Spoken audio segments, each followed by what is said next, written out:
ನಿಧಾನ ಓದಿ.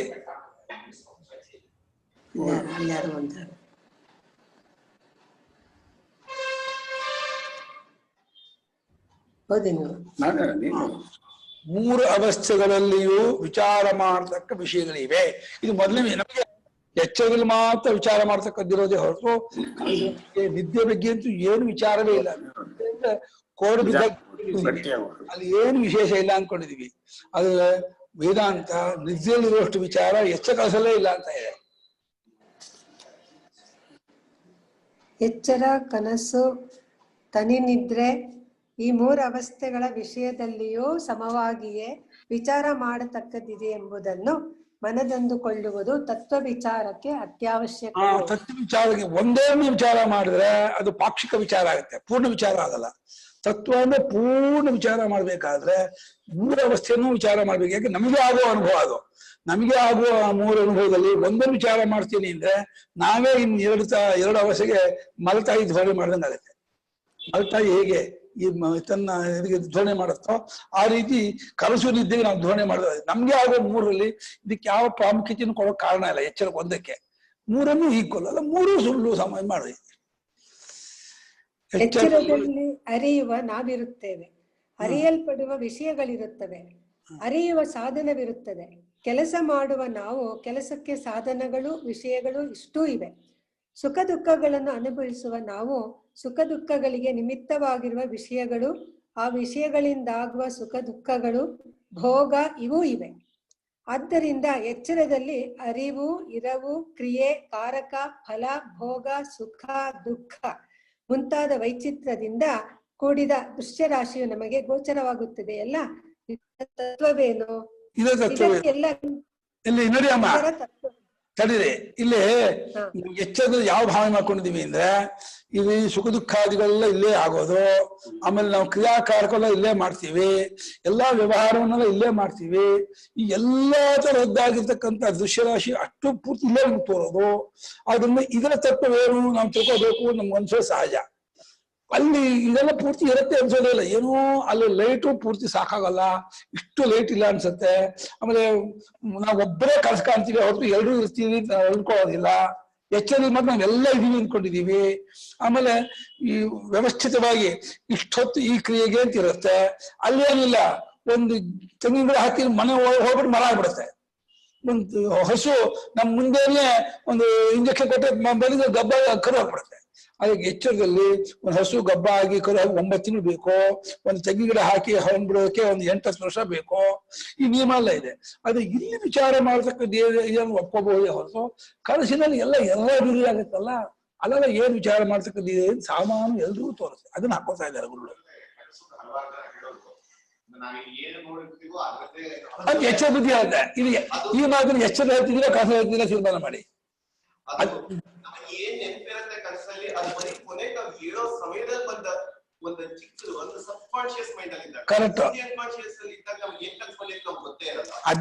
ಎಚ್ಚರ ದೃಷ್ಟಿಯಿಂದ ನೋಡಿದ್ರೆ ಅನ್ಸದೆ ಅನ್ಸುತ್ತೆ. ಆದರೆ ತತ್ಕಾಲಕ್ಕೆ ಅದು ಎಚ್ಚರವಾಗಿರ್ತದೆ. ಆದ್ರಿಂದ ಅದಕ್ಕೆ ಕನಸು ನಾಮಕರಣ ಮಾಡಿದ್ರೆ ಮೊದಲನೇ ತಪ್ಪು. ಫಸ್ಟ್ ಆಫ್ ಆಲ್ ಮೊದಲೇ ತಪ್ಪು ಕನಸು ನಾಮಕರಣ ಮಾಡಿದಲ್ಲ. ಕನಸೊಂದು ಅನುಭವ ಆಗೇ ಇಲ್ಲ, ಎಚ್ಚರ ಅಂತ ಅನುಭವ ಆಗಿದ್ದನ್ನ ಅದನ್ನ ಅದು ನೋಡೋ ದೃಷ್ಟಿಯ ತಪ್ಪು. ಶುರು ಮಾಡಿದ ಸ್ವಾಮಿ ಇದ್ದಾರೆ ಅದನ್ನ. ಇದಕ್ಕೆಲ್ಲ ಕೇಂದ್ರವಾಗಿರುವ ನಾನು ಎಂಬುದರ ತತ್ವವೇನು? ಯಾಕಂದ್ರೆ ತುಂಬಾ ಮೆಲ್ಲಿಗೆ ಅನ್ಸುತ್ತೆ. ಇವುಗಳ ಭೇದದ ಮತ್ತು ಇವುಗಳಿಗೆಲ್ಲ ಇರುವ ಪರಸ್ಪರ ಸಂಬಂಧದ ತತ್ವವೇನು? ಇದನ್ನೆಲ್ಲ ಎಚ್ಚರದ ವಿಷಯದಲ್ಲಿ ಸೇರಿಸಿಕೊಂಡು ವಿಚಾರ ಮಾಡಬೇಕಾಗಿರುತ್ತದೆ.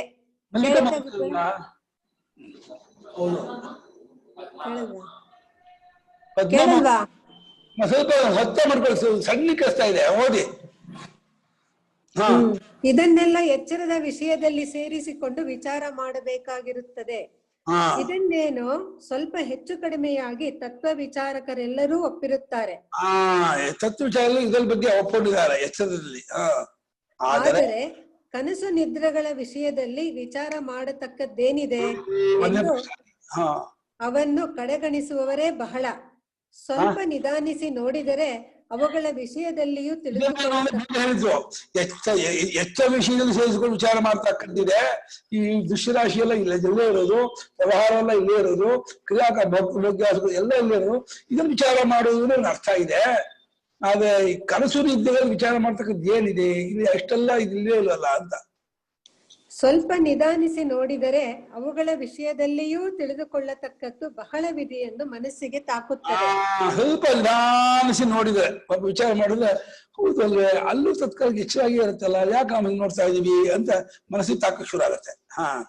ಎಚ್ಚರದಲ್ಲಿ ನಾವು ಇಷ್ಟೊಂದು ವಿಚಿತ್ರವೆಂದು ಭಾವಿಸಿರುವ ಪ್ರಪಂಚದಲ್ಲಿ ವ್ಯವಹಾರ ಮಾಡುತ್ತಿರುವಂತೆಯೇ ತಟ್ಟನೆ ನಮಗೆ ಒಂದಾನೊಂದು ಕಾಲಕ್ಕೆ ತನಿನಿದ್ರೆ ಹತ್ತಿ ಇದೆಲ್ಲವನ್ನು ಒಂದಿಷ್ಟು ಉಳಿಯದಂತೆ ಒರೆಸಿ ಹಾಕಿಕೊಳ್ಳ ಅಂತ. ಆಗ ಈ ನಮ್ಮ ಪ್ರಪಂಚದ ಆಶ್ಚರ್ಯಕರವಾದ ದೃಶ್ಯವೂ ಇದರಲ್ಲಿ ನಾವು ತೆಗೆದುಕೊಳ್ಳುತ್ತಿದ್ದ ಆಧಾರವು ನಮ್ಮ ವ್ಯವಹಾರಕ್ಕೆ ಕಾರಣವಾದ ಸಂಕಲ್ಪಾದಿಗಳು ಎಲ್ಲಿಗೆ ಹೋಗುವವು? ಇಷ್ಟೆಲ್ಲ ವ್ಯವಹಾರ ಮಾಡ್ತಾ ಇದ್ದಂತಹ ಎಚ್ಚರದಲ್ಲಿ ಸತ್ಯ ಬುದ್ಧಿ ಇಟ್ಕೊಂಡು ಅಭಿಮಾನದಿಂದ ಎಲ್ಲ ವ್ಯವಹಾರ ಮಾಡ್ತಿದ್ದವರು ಮಲಗಿದ ಸಮಯಕ್ಕೆ ಅಷ್ಟೆಲ್ಲ ಒರೆಸಿಬಿಡುತ್ತೆ. ಒರೆಸಿಬಿಟ್ಟು ತನ್ನದೇ ಆದ ಒಂದು ನೂತನ ಪ್ರಪಂಚ ಸೃಷ್ಟಿ ಮಾಡ್ಕೊಳ್ಳುತ್ತೆ. ಇದೆಲ್ಲ ಎಲ್ಲಿ ಹೋಯ್ತು, ಇದೆಲ್ಲ ಏನಾಯ್ತು, ಹೇಗಾಯ್ತು ಅಂತ ಕೇಳಿದ್ರೆ ಒಂದಕ್ಕೂ ಉತ್ತರ ಸಿಗಲ್ಲ ನಮ್ಗೆ. ಅದೇ ಹೊಸ ಪ್ರಪಂಚ, ಹೊಸ ಚಾಪ್ಟರ್ ಆರಂಭ ಆಗ್ಬಿಡುತ್ತೆ. ಅವು ಆಗ ಎಲ್ಲಿ ಯಾವ ರೂಪದಿಂದಿರುವವು? ಅವು ಎಚ್ಚರದ ಪದಾರ್ಥಗಳು ಎಲ್ಲ ರೂಪದಿಂದ ಯಾವ ರೂಪದಿಂದ ಇರುತ್ತವೆ? ಆಗ ನಾವು ಯಾವ ಸ್ವರೂಪದಿಂದ ಇರುವೆವು? ನಮ್ಮ ಸ್ವರೂಪ ಆಗ ಹೇಗಿರುತ್ತೆ, ನಾವು ಹೇಗಿರ್ತೀವಿ ಆವಾಗ? ಪ್ರತಿದಿನವೂ ನಮಗೆ ಈ ಪ್ರಪಂಚವನ್ನು ಇದರ ವ್ಯವಹಾರವನ್ನು ಕೈ ತಪ್ಪಿಸಿ ಇದಕ್ಕಿಂತ ಅತ್ಯಂತ ವಿಲಕ್ಷಣವಾದ ವರ್ಣಿಸುವ ದಕ್ಕಸರಳವಾದ ಅಸಾಧ್ಯವಾದ ವರ್ಣಿಸುವುದಕ್ಕೆ ಅಸದಳವಾದ ಒಂದಾನೊಂದು ಅನುಭವವನ್ನು ಉಂಟು ಮಾಡುತ್ತಿರುವ ಅದ್ಭುತ ಶಕ್ತಿಯು ಸತ್ವವು ಯಾವುದು? ಯಾವುದು ಹೊಣ್ಣೆ ಮಾಡ್ಕೋದು ಟಕ್ಕನೆ ನಿತ್ಯ ಬಂದ್ಬಿಡಿದ್ರೆ ಆಕಾಶಾದಿ ಪಂಚಭೂತಗಳು, ಅಲ್ಲಿ ಬೆಟ್ಟ ಗುಡ್ಡಗಳು, ಸುರುಚಂದಾದಿಗಳು, ಬೇರೆ ಎಲ್ಲವನ್ನೂ ಮಾಡ್ಕೊಂಡ್ಬಿಡ್ತೀವಲ್ಲ, ಅದು ಸೇರ್ಕೊಂಡ್ಬಿಡುತ್ತಲ್ಲ. ಅದೇನ್ ಬರುತ್ತೆ, ಎಲ್ಲಿಂದ ಬರುತ್ತೆ, ಯಾರು ಮಾಡಿದ್ದು, ಹೇಗಾಯ್ತು, ಯಾಕಾಯ್ತು?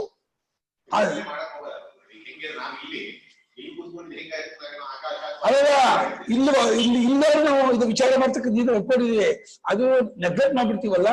ನೆಗ್ಲೆಕ್ಟ್ ಮಾಡಬೇಡಿ, ಅಲ್ಲೂ ವಿಚಾರ ಮಾಡ್ತಕ್ಕಂಥದ್ದಿದೆ ಅಂತ ತೋರಿಸ್ತಾ ಇದ್ದಾರೆ ಗುರು ಅಷ್ಟೇ. ನೆಗ್ಲೆಕ್ಟ್ ಮಾಡುವಂಥದ್ದು ಅಲ್ಲ ಅದು. ಆ ರೀತಿ ಅನುಭವ ಆಗತ್ತಲ್ಲ, ಅದು ಹೇಗಾಯ್ತು, ಯಾಕಾಯ್ತು ಅಂತ ಯೋಚನೆ ಮಾಡಿ ಅಲ್ಲೂ ಕೂಡ ನಿಮ್ಗೆ ಏನಾದ್ರು ಒಂದು ಹೊಸ ವಿಷಯ, ಒಂದು ತತ್ವ ಸಿಗೋದಾದ್ರೆ ಯಾಕೆ ವಿಚಾರ ಮಾಡದೇ ಇರ್ತೀರಾ? ಮತ್ತೆ ನಾವು ಯಾವ ನಿಮಿತ್ತದಿಂದ ಆ ಅವಸ್ಥೆಯನ್ನು ಬಿಟ್ಟು ಇಲ್ಲಿಗೆ ಮರಳುವೆವೋ? ಎಚ್ಚರಕ್ಕೂ ತನಿನಿದ್ರೆಗೂ ಇರುವ ಸಂಬಂಧವು ಯಾವುದು? ಇವೇ ಮುಂತಾದವು ತನಿನಿದ್ರೆಯ ವಿಷಯದಲ್ಲಿ ವಿಚಾರಿಸಬೇಕಾಗಿರುವ ಅಂಶಗಳು. ತನಿನಿದ್ರೆಗೆ ಹೋಗ್ಬಿಟ್ಟಿದ್ದಾರೆ, ಎದ್ದಮ ಸುಶುದ್ಧಿ ಹೋಗ್ಬಿಟ್ಟು ಅಲ್ಲಿ ಏನೂ ಇಲ್ಲದೆ ವ್ಯವಸ್ಥೆ ಮಾಡ್ತಾ ಇದ್ದಾರೆ. ಅಲ್ಲ ಇಷ್ಟೆಲ್ಲ ತೋರ್ತಾ ಇದ್ದಿದ್ದು ಎಲ್ಲ ಮರೆಯಾಗ್ಬಿಡ್ತಲ್ಲ, ಯಾಕೆ ಮರೆ ಆಯ್ತು? ನಾವು ವರ್ಣನೆ ಮಾಡೋಕ್ ಆಗದೆ ಇರುವಂತಹ ಅನುಭವ ಉಂಟು ಮಾಡ್ಕೊಂಡು ಸುಷುಪ್ತಿಯಲ್ಲಿ ಏನೋ ಒಂದು ವಿಚಿತ್ರವಾದ ಅವರ್ಣನೀಯವಾದ ಒಂದು ಹಗುರವಾಗೋದು, ಒಂದು ಇದಾಗೋದು, ಆಯಾಸ ಪರಿಹಾರವಾಗೋದು, ಒಂದ್ ರೀತಿ ವಿಶ್ರಾಂತಿ ಆಗೋದು, ಒಂದ್ ರೀತಿ ಮೈಯೆಲ್ಲ ಇದಾಗೋದು, ಸ್ವಚ್ಛತೆ ಬರೋದು, ಇದೆಲ್ಲ ಆಗುತ್ತಲ್ಲ. ಇದೆಲ್ಲ ಹೇಗಾಗತ್ತೆ ಅಂತ ಕೇಳಿದ್ರೆ ಒಂದಕ್ಕೂ ಕಾರಣ ಸಿಗಲ್ಲ. ಆಗಲೇ ಬಂದ್ಮೇಲೆ ಹೇಳಿ ಕರೆಕ್ಟ್. ಅದಿವಾಗ ಆ ರೀತಿ ಎಫೆಕ್ಟ್ ಆಗತ್ತಲ್ಲ, ಯಾಕೆ ಅಲ್ಲಿ ಏನಿದೆ ಹಾಗಾದ್ರೆ ಆ ರೀತಿ ಆಗೋದಕ್ಕೆ ನಮ್ಗೆ ಇಲ್ಲಿ ಬಂದ್ಮೇಲೆ ನಾವು ಹೇಳೋದಾದ್ರು, ಯಾಕೆ ಹೇಳೋದು ವ್ಯವಹಾರ ಎಚ್ಚರದಲ್ಲೇ. ಆದ್ರೆ ಈ ರೀತಿ ಒಂದು ವಿಶ್ರಾಂತಿ ಆಗೋದು, ಒಂದು ಹೊರಗೆ ಬರೋದು, ಶಕ್ತಿ ಮೈಗೂಡೋದು, ಎಲ್ಲಾ ರೀತಿ ಆಯಾಸ ಪರಿಹಾರವಾಗೋದು ಇತ್ಯಾದಿಗಳೆಲ್ಲ ಆಗತ್ತಲ್ಲ, ಅದೆಲ್ಲ ಯಾಕಾಗತ್ತೆ, ಹೇಗಾಗತ್ತೆ? ಒಂದೇ ಮಾಡಕ್ಕೂ ಹಾಗೆ ಇರ್ತಕ್ಕಂಥ ಒಂದು ನಿರ್ವಿಕಲ್ಪ ಅನುಭವದಲ್ಲಿ ಇರ್ತೀವಲ್ಲ, ಅದ್ ಹೇಗಾಗತ್ತೆ ಅಂತ ಸುಷುಪ್ತಿಯ ಬಗ್ಗೆ ನೋಡ್ತಾ ಇದ್ದಾರೆ. ಸ್ವಪ್ನ ತಗೊಂಡು ಹೋಗ್ಕೊಂಡ್ಬಿಟ್ಟೆ.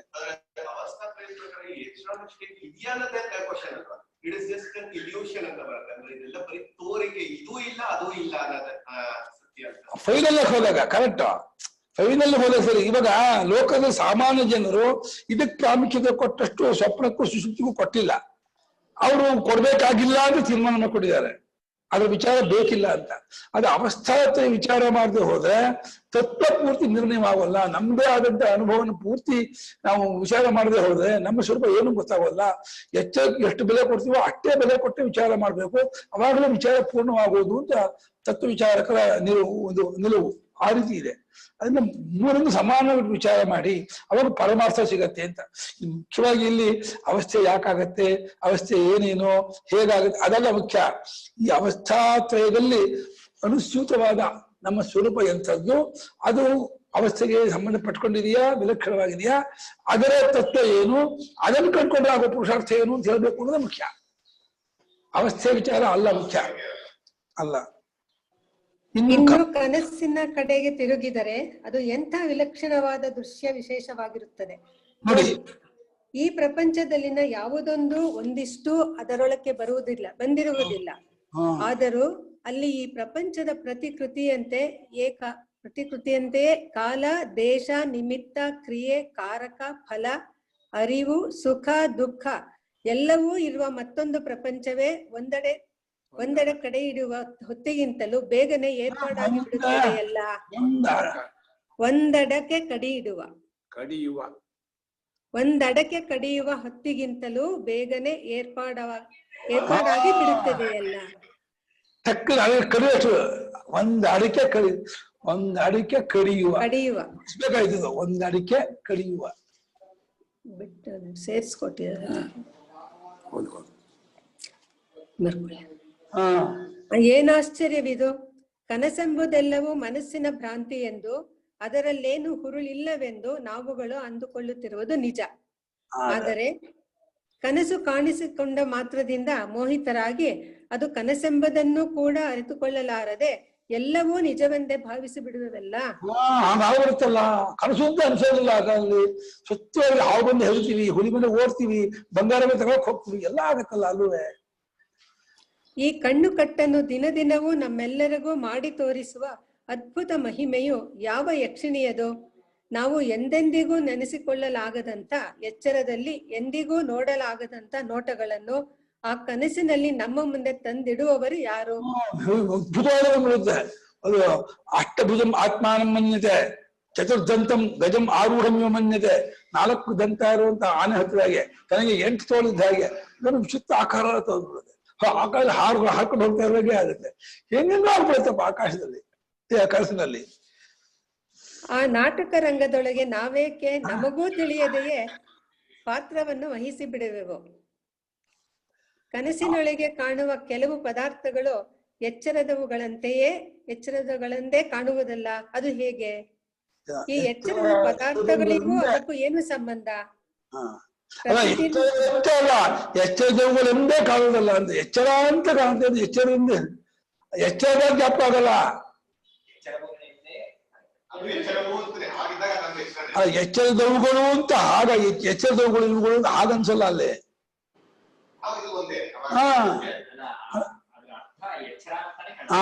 ಹಂಗೆ ಹೇಳ್ಬೇಕು, ಎಚ್ಚರ ಅಂತ ತೋರಿಸ್ತೆ ಅರ್ಥ. ಪ್ರತಿದಿನವೂ ಕನಸು ಕಾಣುವಾಗ ಅದು ನಿಜವೆಂದೇ ತೋರಿದರು ಎಚ್ಚರವಾದ ಕೂಡಲೇ ಅದನ್ನು ಹುಸಿಯ ತೋರಿಕೆ ಎಂದು ನಿಶ್ಚಯಿಸುವಲ್ಲ. ಇದಕ್ಕೇನು ಕಾರಣ? ಕನಸುಗಳು ಇಂತಿಷ್ಟೇ ಎಂಬ ನಿಯಮವೇನೂ ಇರುವುದಿಲ್ಲ. ಆದರೂ ಒಂದೊಂದು ಕನಸನ್ನು ಕಾಣುವಾಗಲೂ ಅದರ ಅನುಭವವೇ ನಮಗೆ ಯಾವಾಗಲೂ ಇದ್ದುಕೊಂಡಿರುವಂತೆ ತೋರುವುದಲ್ಲ. ಇದು ಹೇಗೆ ಸಂಭವಿಸುತ್ತದೆ?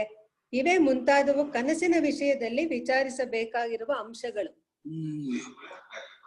ಅದಲ್ಲ, ಕನಸಿನ ದಿನ ಒಂದೊಂದು ಕನಸು ಕಾಣುವಾಗಲೂ ಅದು ಅನುಭವ ನಮ್ಗೆ ಯಾವಾಗಲೂ ಇದೆ.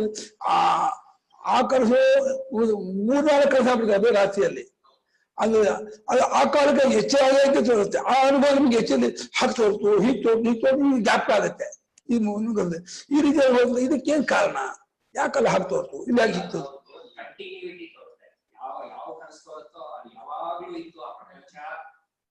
ಇವಾಗ ಈ ಎಚ್ಚರದಲ್ಲಿ ಕಂಟಿನ್ಯೂಟಿ ಅಂತ ಅನ್ಸಲ್ಲ, ಯಾವಾಗ ಕಂಟಿನ್ಯೂಸ್ ಅಂತ ಅನ್ಸುತ್ತಲ್ಲ, ಕಾಲಕ್ಕೆ ಕಂಟಿನ್ಯೂಸ್ ಅದರ ರಿಯಾಲಿಟಿ ಅಂತಾನೆ ಅದೇ ಅನುಭವ ಯಾವಾಗಲೂ ಅಂತ. ಆ ಕನಸಿನಲ್ಲಿ ಇಲ್ಲೇ ಯಾವಾಗಲೂ ಹೊಸ ಪ್ರಪಂಚ ಈಗ ಬಂದಿದ್ದು ಅನ್ಸೋದೇ ಇಲ್ಲ. ಅದೇ ಯಾವಾಗಲೂ ಇರತಕ್ಕ ಅವಸ್ಥೆಯನ್ನು ಹಾಗೆ ತೋರಿಸುತ್ತೆ ಪ್ರತಿಯೊಂದು ಅವಸ್ಥೆಯಲ್ಲೂ.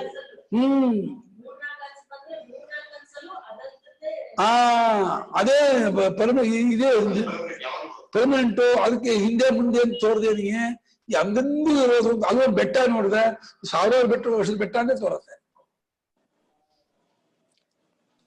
ಈ ಮೇಲೆ ಹೇಳಿದ 3 ಅವಸ್ಥೆಗಳ ಅನುಭವಗಳನ್ನು ವಿಚಾರ ಮಾಡಿ ಒಂದಕ್ಕೊಂದನ್ನು ಹೊಂದಿಸಿಕೊಂಡ ಮೇಲೆಯೇ ಎಚ್ಚರ, ಕನಸು, ನಿದ್ರೆ ಎಂಬ 3 ರೂಪದಲ್ಲಿ ತೋರಿಕೊಳ್ಳುತ್ತಿರುವುದರ ಒಟ್ಟಿನ ಪರಮಾರ್ಥವನ್ನು ಕಂಡುಹಿಡಿಯುವುದಕ್ಕೆ ಆದೀತೆ ಹೊರತು ಎಚ್ಚರ ಒಂದನ್ನೇ ವಿಚಾರ ಮಾಡಿದರೆ ಎಂದಿಗೂ ಪ್ರಪಂಚದ ಪರಮಾರ್ಥವು ದಕ್ಕಲಾರದೆಂಬುದು ಸ್ಪಷ್ಟವಾಗಿದೆ.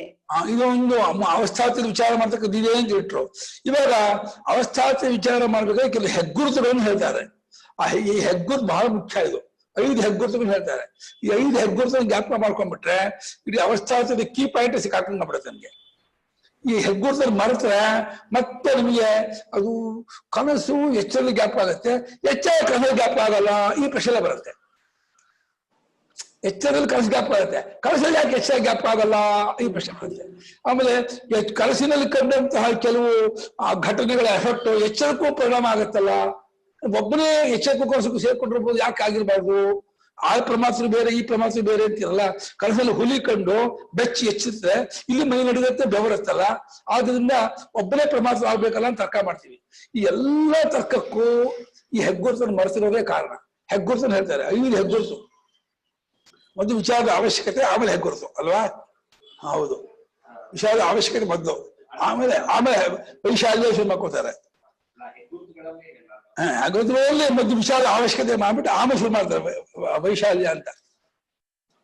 ಅವಸ್ಥಾತ್ರಿ ವಿಚಾರವು ಅವಸ್ಥಾತ್ರಯ ವಿಚಾರ ಮಾರ್ಗದ ಹೆಗ್ಗುರುತುಗಳು. ವಿಚಾರದ ಅವಶ್ಯಕತೆ. ಅವಸ್ಥಾತ್ರಯ ವಿಚಾರವು ವೇದಾಂತ ದರ್ಶನಕ್ಕೆ ಮೀಸಲಾಗಿರುವುದೆಂಬುದು ಈವರೆಗೆ ಹೇಳಿದ ವಿವರಗಳಿಂದ ಸ್ಫುಟವಾಗಿರುತ್ತದೆ. ಯಾವುದೇ ಪ್ರಕಾರ ಅವಸ್ಥಾತ್ರ ವಿಚಾರ ಮಾಡಿಲ್ಲ. ಇವನ್ ಭೌತಿಕ ವಿಜ್ಞಾನಿಗಳು ಅವಸ್ಥಾತ್ರವನ್ನು ಈ ರೀತಿ ವಿಚಾರ ಮಾಡಿಲ್ಲ. ಎಚ್ಚರ ಕಣ್ಣಿನ ನೋಡಿದ್ದಾರೆ, ಆದರೆ ಆಯಾಯ ಅವಸ್ಥೆಯಲ್ಲಿ ನೋಡುವಂತಹ ಒಂದು ವಿಶಿಷ್ಟ ಶೈಲಿ ಇದೆಯಲ್ಲ, ಅದು ವೇದಾಂತಿಗಳಿಗೆ ಮೀಸಲಾಗಿರ್ತಕ್ಕಂಥ. ಅವಸ್ಥೆಗಳು 3 ವಿಚಾರ ಮಾಡಬೇಕಾಗಿರುವುದರ ಅವಶ್ಯಕತೆಯನ್ನು ಎಚ್ಚರ ಒಂದನ್ನೇ ಪ್ರಧಾನವಾಗಿ ಹಿಡಿದರೆ ಅವಶ್ಯಕತೆಯನ್ನು ಅವಶ್ಯಕತೆಯನ್ನು ಎಚ್ಚರ ಒಂದನ್ನೇ ಪ್ರಧಾನವಾಗಿ ಹಿಡಿದರೆ ವಿಚಾರವು ಹೇಗೆ ಅಪೂರ್ಣವಾಗುವುದೆಂಬುದನ್ನು ಇಲ್ಲಿಯವರೆಗಿನ ವಿಚಾರದಿಂದ ಸ್ವಲ್ಪ ಮಟ್ಟಿಗೆ ತಿಳಿದದ್ದಾಗಿದೆ. ಈಗ ಅವಸ್ಥಾತ್ರಯ ಪ್ರಕ್ರಿಯೆ ಸ್ವರೂಪವನ್ನು ಇನ್ನಷ್ಟು ಹಿಗ್ಗಿಸಿ ಅವಸ್ಥಾತ್ರಯ ಮಾರ್ಗದ ಹೆಗ್ಗುರುತುಗಳು ಯಾವುದೆಂಬುದನ್ನು ತಿಳಿದುಕೊಳ್ಳುವುದು ಅವಶ್ಯವಾಗಿರುತ್ತದೆ. ಏಕೆಂದರೆ 3 ಅವಸ್ಥೆಗಳನ್ನು ಲೆಕ್ಕಕ್ಕೆ ತೆಗೆದುಕೊಂಡರೂ ಅವುಗಳನ್ನು ಸರಿಯಾದ ಕಣ್ಣಿನಿಂದ ನೋಡದೆ ಹೋದರೆ ವಿಷಯ ಪರಿಶೀಲನೆಯಲ್ಲಿ ತಪ್ಪು ಹಾದಿಗೆ ಹೋದಂತೆ ಆಗುತ್ತದೆ. ಒಬ್ಬ ನ್ಯಾಯಾಧೀಶನು ತನ್ನಲ್ಲಿಗೆ ವ್ಯವಹಾರಕ್ಕೋಸ್ಕರ ಬಂದಿರುವ ವಾದಿ ಪ್ರತಿವಾದಿಗಳು ಸಾಕ್ಷಿಗಳೆಂದು ಕರೆತಂದಿರುವ ಜನರನ್ನೆಲ್ಲ ವಿಚಾರ ಮಾಡಿರಬಹುದು. ಅವರವರು ತಂದಿರುವ ಕಾಗದ ಪತ್ರಗಳನ್ನೆಲ್ಲ ಓದಿ ನೋಡಿರಲೂಬಹುದು. ಆದರೆ ಆಯಾ ಸಾಕ್ಷಿಗಳ ಮತ್ತು ಪತ್ರಗಳ ಯೋಗ್ಯತೆಯಲ್ಲಿರುವ ಹೆಚ್ಚು ಕಡಿಮೆಯೋ ಎದ್ದು ತೋರುವಂತೆ ಅವುಗಳನ್ನು ಸರಿಯಾಗಿ ಹೊಂದಿಸಿ ನೋಡದೇ ಇದ್ದರೆ, ಇಲ್ಲವೇ ಹೊಂದಿಸಿ ನೋಡಿದ್ದರೂ ಆ ಆಧಾರಗಳಿಂದ ಸರಿಯಾದ ಗೊತ್ತುವಳಿಯನ್ನು ತಂದುಕೊಡುವಂತ ವ್ಯಾಪಕ ಯುಕ್ತಿಯನ್ನು ಉಪಯೋಗಿಸದೆ ಹೋಗಿದ್ದರೆ ಅವನ ವಿಚಾರಣೆಯು ತತ್ವ ನಿರ್ಧಾರಣೆಯ ದೃಷ್ಟಿಯಿಂದ ನಿಷ್ಪ್ರಯೋಜನವಾಗುವುದಲ್ಲವೇ? ಇದರಂತೆಯೇ ಜಿಜ್ಞಾಸುಗಳು 3 ಅವಸ್ಥೆಗಳನ್ನೂ ನೋಡಬೇಕಾದ ಕಣ್ಣಿನಿಂದ ನೋಡಿ ಪರೀಕ್ಷಿಸದೇ ಇದ್ದರೆ, ಅಥವಾ ಪರೀಕ್ಷಿಸಿದ ಮೇಲೆ ಉಳಿಯುವ ಗಟ್ಟಿಯಾದ ಅನುಭವಗಳನ್ನು ಒಂದುಗೂಡಿಸುವ ವ್ಯಾಪಕ ಯುಕ್ತಿಗಳನ್ನು ಉಪಯೋಗಿಸದೆ ಹೋದರೆ ಅದು ಪರಮಾರ್ಥವನ್ನು ನಿರ್ಧರಿಸುವ ಸಾಧನವಾಗಲಾರದ್ದರಿಂದ ಎಂದಿಗೂ ಅವಸ್ಥಾತ್ರಯ ಮಾರ್ಗವೆಂಬ ಘನವಾದ ಹೆಸರಿಗೆ ತಕ್ಕದ್ದಾಗಲಾರದು. ಅವಸ್ಥಾತ್ರಯ ಮಾರ್ಗ ಘನವಾದ ಹೆಸರಿಗೆ ತಕ್ಕ. ಸುಮ್ಮನೆ 3 ತಿಳ್ಕೊಳ್ಳೋದನ್ನ ಒಂದೇ ದೃಷ್ಟಿಯಿಂದ ನೋಡಿದ್ರೆ ಅದು ಅವಸ್ಥಾತ್ರಯ ವಿಚಾರ ಅಂತ ಅನ್ಸ್ಕೊಳ್ಳೋದೇ ಇಲ್ಲ. ಆಶ್ಚರ್ಯ ಅಂದ್ರೆ ಈ ಸ್ವಾಮಿವರೆಗೂ ಆ ಶಂಕರಾಚಾರ್ಯದ ಮೇಲೆ ಬಂದ ಎಲ್ಲಾ ವ್ಯಾಖ್ಯಾನಕಾರರು ಎಚ್ಚರವನ್ನೇ ವಿಚಾರ ಮಾಡಿದ ಹೊರತು ಈ ರೀತಿ ವಿಚಾರವೇ ಮಾಡಿದಪ್ಪ.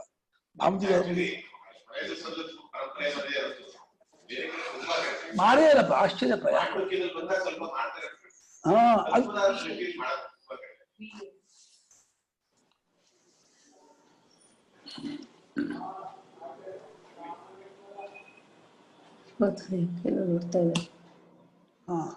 ಹೋದ್ಲ ಗುರುಗಳೇ. ಮಿಕ್ಕ ದೇಶಗಳಲ್ಲಿ ತತ್ವ ವಿಚಾರಕರು ಅವಸ್ಥಾತ್ರಯ ಪರೀಕ್ಷೆಯನ್ನು ವಿಚಾರದ ಒಂದು ಮುಖ್ಯವಾದ ಅಂಗವೆಂದು ಇಟ್ಟುಕೊಳ್ಳದಿದ್ದರೂ ಭರತಖಂಡದ ದರ್ಶನಕಾರರು ಅನೇಕರು ಈ ಅವಸ್ಥೆಗಳ ವಿಚಾರವನ್ನು ಮಾಡಿರುತ್ತಾರೆ. ಆದರೆ ಅವರು ಈ ಮಾರ್ಗದ ಹೆಗ್ಗುರುತುಗಳನ್ನು ಲಕ್ಷ್ಯವಿಡದೆ ತಮಗೆ ತೋಚಿದ ರೀತಿಯಲ್ಲಿ ವಿಚಾರ ಮಾಡಿ ಪೂರ್ಣ ದೃಷ್ಟಿಗೆ ಸಾಲದ ಬೇರೆ ಬೇರೆಯ ತರ್ಕಗಳನ್ನು ಇದಕ್ಕೆ ಕೂಡಿಸಿರುತ್ತಾರೆ. ಆದ್ದರಿಂದಲೇ ಅವರಿಗೆ ಈ ವಿಚಾರದಿಂದ ಸಿಕ್ಕಬೇಕಾದ ಪರಮ ಫಲವು ದೊರೆಯದೆ ಹೋಯಿತು. ಆದ ಕಾರಣ ಅವಸ್ಥಾತ್ರಯ ಮಾರ್ಗದಲ್ಲಿ ಹಾದಿ ತಪ್ಪಿ ಸೀಳು ಹಾದಿಗಳಿಗೆ ಹೋಗಿ ಕೊರಕಲಿಗೆ ಬೀಳದೆ ಇರಬೇಕಾದರೆ ಈ ಮಾರ್ಗದ ಮುಖ್ಯ ಲಕ್ಷಣಗಳು ಯಾವುದೆಂಬುದನ್ನು ಮೊದಲು ವಿಚಾರಿಸಿ ಬಿಡುವುದು ಅಗತ್ಯವಾಗಿದೆ. ಅವಸ್ಥೆಗಳ ವೈಶಾಲ್ಯ. ಓದ್ತೀರಾ?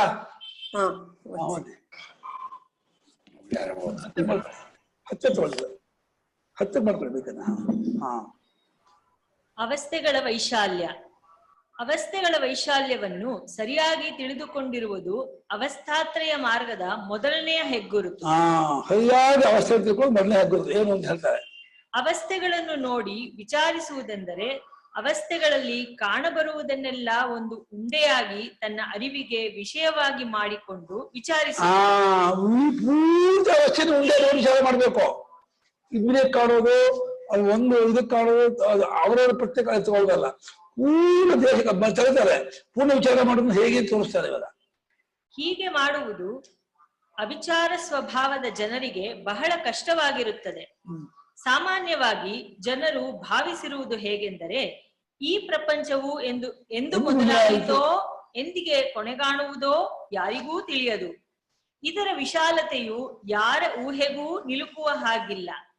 ಇದರ ಹೊಸ ಹೊಸ ಪರಿಣಾಮಗಳು ಎಂಥ ಭವಿಷ್ಯವಾದಿಯ ಬುದ್ಧಿಗೂ ಸಿಕ್ಕದಷ್ಟು ವೇಗದಿಂದ ನಡೆಯುತ್ತಲೇ ಇರುತ್ತವೆ. ಹೀಗೆ ಏನು ಕೊರೋನಾ ಬರುತ್ತೆ ಯಾರು ಹೇಳಲಿಲ್ಲ ಅಂತ ಪಂಚಾಂಗದಲ್ಲೂ ಬರ್ದಿಲ್ಲ, ಯಾವ ವಿಷಯ ಇಲ್ಲ, ಇದ್ದು ಕೊರೋನಾ ಬಂದ್ಬಿಡುತ್ತೆ, ಏನ್ ಮಾಡಕ್ಕಾಗಲ್ಲ, ಅದು ಭಗವತ್ ಸಂಕಲ್ಪ ಅದಷ್ಟೇ. ಆಮೇಲೆ ಹೇಳಿದ ಸುಳ್ಳೋದು. ಹೀಗೆ ದೇಶ, ಕಾಲ, ವಸ್ತು ಪರಿಣಾಮ ಇವುಗಳಿಂದ ಅನಂತವಾಗಿ ತೋರುತ್ತಿರುವ ಈ ಪ್ರಪಂಚದಲ್ಲಿ ನಾನು ಕೆಲವು ವರ್ಷಗಳ ಹಿಂದೆ ಒಂದು ಮೂಲೆಯಲ್ಲಿ ಹುಟ್ಟಿ ಬೆಳೆದು ಇದರಲ್ಲಿ ಎಡೆಯಾಡುತ್ತಿರುವೆನು. ಇನ್ನು ಸ್ವಲ್ಪ ಕಾಲವಾದ ಮೇಲೆ ನಾನು ಸತ್ತು ಈ ಪ್ರಪಂಚವನ್ನು ಬಿಟ್ಟು ಹೋಗುವೆನು. ಈ ಅನಾದಿಯಾಗಿ ಅನಂತವಾಗಿ ಎಂದೆಂದಿಗೂ ಇದ್ದುಕೊಂಡಿರುವ ಪ್ರಪಂಚ ಪ್ರವಾಹದಲ್ಲಿ ನನ್ನ ಆಯಸ್ಸೆಂಬುದು ಸಮುದ್ರದಲ್ಲಿ ಈಗ ಹುಟ್ಟಿ ಇನ್ನೊಂದು ಕ್ಷಣಕ್ಕೆ ಒಡೆದುಕೊಳ್ಳುವ ನೀರುಗುಳ್ಳೆಯ ಆಯಸ್ಸಿನಂತೆ ಇರುವುದು. ಈ ಪ್ರಪಂಚದ ತುದಿ ಮೊದಲನ್ನು ಕಾಣುವುದಾಗಲಿ, ಇದರ ಆಳವನ್ನು ಕಂಡು ಹಿಡಿದು ಇದರ ನಿಜವನ್ನು ನಿರ್ಧರಿಸಿ ಕಟ್ಟಕಡೆಯ ಮಾತನ್ನು ಹೇಳುವುದಾಗಲಿ ಎಂದಿಗೂ ಆಗದ ಕೆಲಸವು. ಹೀಗೆಂಬುದು ಬಹುಜನರ ನಂಬಿಕೆಯಾಗಿರುತ್ತೆ. ನಮ್ಗೆಲ್ಲ ಹೀಗೆ ಅನ್ಸೋದು, ಇದೆಲ್ಲ ಗೊತ್ತಾಗತ್ತ, ಮುಗಿಯುತ್ತ, ಅರ್ಥವಾಗತ್ತೆ ಈ ಪ್ರಪಂಚ, ಇದು ಎಂಡಿಲ್ಲ, ಇದು ಎಂಡ್ಲೆಸ್ ಅಂತೀವಿ. ಹೌದು, ಪರೋಕ್ಷ. ಆದರೆ ಸರಿಯಾಗಿ ನೋಡಿದರೆ ಪ್ರಪಂಚವೆಂಬುದೇನು ಇದು ನಮ್ಗೆ ಗೊತ್ತಿಲ್ಲ. ಪ್ರಪಂಚ ಏನು ಕೇಳಿದ್ರೆ ನಮ್ಗೆ ಗೊತ್ತೇ ಇಲ್ಲ, ಹೇಳ್ತಾರೆ ನೋಡಿ. ನಮ್ಮ ಎಚ್ಚರದಲ್ಲಿ ತೋರುವ ದೃಶ್ಯರಾಶಿಯೇ ಅಲ್ಲ. ನಮ್ಮ ಎಚ್ಚರದಲ್ಲಿ ತೋರುವ ದೃಶ್ಯರಾಶಿ ಪ್ರಪಂಚ. ನೀನು ಎಚ್ಚರವಾಗದೆ ಹೋದ ಪ್ರಪಂಚ ಇಲ್ಲ, ನಿನ್ನ ಎಚ್ಚರದ ಒಳಗೆ ತೋರುವ ದೃಶ್ಯರಾಶಿ. ಇದು ಜೀವಿಸ್ಕೊಂಡೇ ಆಗಲ್ಲ. ನಾನು ಎಚ್ಚರವಾಗಿ ತೋರುವಂತ ಪ್ರಪಂಚ ಅದರ ದೃಶ್ಯರಾಶಿ. ನನ್ನ ಎಚ್ಚರವನ್ನು ತೋರುವಾಗಿರೋ ಪ್ರಪಂಚಕ್ಕಿಂತ ನಾವು ಎಚ್ಚರವಾಗಿರುವಾಗ ಇದೆಲ್ಲ ಹರಡಿಕೊಂಡು ತೋರುತ್ತದೆ. ನಿದ್ರಿಸಿದೆವೆಂದರೆ ಎಲ್ಲಿಯೋ ಅಡಗಿಕೊಳ್ಳುತ್ತದೆ. ಹೀಗಿರುವಾಗ ಈ ಪ್ರಪಂಚವು ತಾನೇ ಸ್ವತಂತ್ರವಾಗಿದ್ದುಕೊಂಡಿರುವುದೆಂತಲೂ ಅದರಲ್ಲಿ ನಾವು ಇರುವೆವೆಂತಲೂ ಭಾವಿಸುವುದಕ್ಕೆ ಕಾರಣವೆಲ್ಲಿರುತ್ತದೆ? ಯಾಕೆಂದ್ರೆ ಎಚ್ಚರವಾದ ಪ್ರಪಂಚ, ಪ್ರಪಂಚವಾದ ಪಂಚಭೂತ, ಪಂಚಭೂತ ಆದ್ಮೇಲೆ ಜನರು, ಜನರಾದ್ಮೇಲೆ ವ್ಯವಹಾರ ಅಂತಿರುವಾಗ ನಾವು ಕನಸಿಗೆ ಹೋದಾಗಲೂ ಜನ ವ್ಯವಹಾರ ಮಾಡ್ತಿರ್ತಾರೆ. ನಾವು ಅಂದ್ಕೊಂಡ್ರೆ ಎಚ್ಚರದಲ್ಲಿ ಎಚ್ಚರ ಇಲ್ಲದೆಯೇ ಎಚ್ಚರ ಪ್ರಪಂಚ ಇರುತ್ತೆ ಅಂತಲೂ, ಎಚ್ಚರ ಪ್ರಪಂಚ ಇಲ್ಲದೆಯೇ ಪಂಚಭೂತಗಳು ಇರುತ್ತೆ ಅಂತಲೂ, ಪಂಚಭೂತಗಳು ಇಲ್ಲದೇನೆಯೇ ಮತ್ತೆ ಜನ ವ್ಯವಹಾರದಿಂದ ಹೇಳಂಗಾಗತ್ತೆ. ನಮ್ಮ ದೇಹ ತಗೊಂಡು ಅವ್ರಿಗೂ ಎಚ್ಚರನೂ ಅರ್ಥ ಆಗ್ತಿಲ್ಲ. ಎಚ್ಚರ ಇದೆ, ಪ್ರಪಂಚವೇ ಇಲ್ಲ. ಪ್ರಪಂಚವೇ ಇದೆ ಅಂದ್ರೆ ಜನರು ಇಲ್ಲ, ವ್ಯವಹಾರವೂ ಇಲ್ಲ. ನಾವೇನ್ಕೊಂಡ್ವಿ, ನಾವು ನಿದ್ದೆ ಮಾಡ್ತಿದ್ವು, ಕನಸು ಕಾಣ್ತಿದ್ವು, ರೈಲು ಹೋಗ್ತಾ ಇರುತ್ತೆ, ಜನ ವ್ಯವಹಾರ ಮಾಡ್ತಿರ್ತಾರೆ, ನೈಟ್ ಡ್ಯೂಟಿ ಮಾಡ್ತಿರ್ತಾರೆ, ಎಲ್ಲ ಆಗ್ತಿರುತ್ತೆ ನಾವು ಅನ್ಕೊಂಡ್ವಿ. ನಮ್ಮ ಅನುಭವ ಅಲ್ಲ.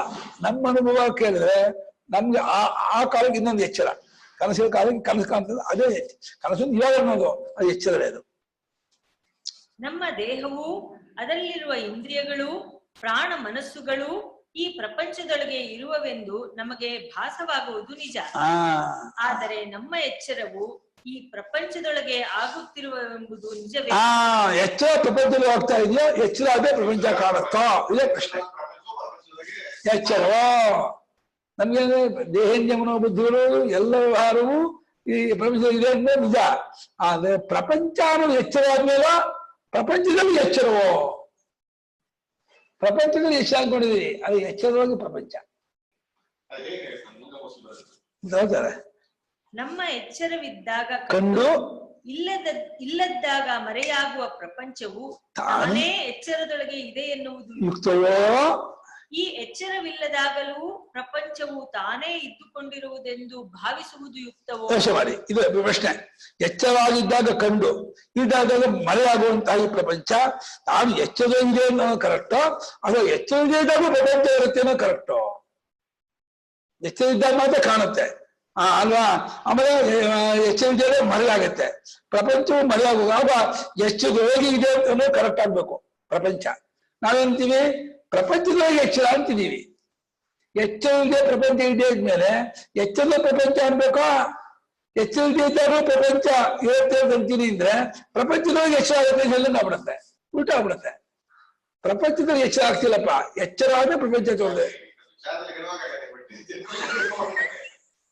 ನಾವು ದೇಹಾದಿಗಳು ಇಷ್ಟೇ ನಾವು ಅನ್ಕೊಂಡಿದ್ರಿಂದ ಇಲ್ಲಿ ದೇಹವಾಗಿ ಎಚ್ಚರ ಆಗುತ್ತೆ ಅನ್ಕೊಂಡಿದೀವಿ. ದೇಹವಾಗಿ ಎಚ್ಚರ ಆಗೋದಿಲ್ಲ.